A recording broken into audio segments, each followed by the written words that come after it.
एका लहान गावात एक मुलगा राहत होता. त्याचे नाव मोहन होते. मोहन हा एका साध्या कुटुंबामध्ये जन्माला आला होता. त्याच्या घरची परिस्थिती एकदम नाजूक होती.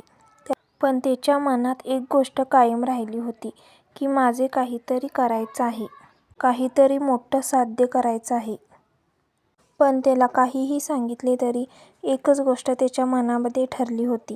यश मिळवण्यासाठी एकच गोष्ट आवश्यक आहे, ते म्हणजे अभ्यास करणे. पण शाळेत त्याचा अभ्यास चांगलं नव्हतं म्हणून त्याला वर्गातील मुलं देखील चिडवायची. तेव्हा त्याला खूप वाईट वाटायचे व तो एकटा बसून विचार करत होता.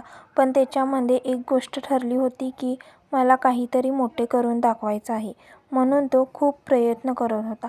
दिवस रात्र अभ्यास करायचा. पण त्याला एक गोष्ट कळली होती की यशस्वी होण्यासाठी स्वतःवर विश्वास ठेवणे खूप गरजेचे आहे.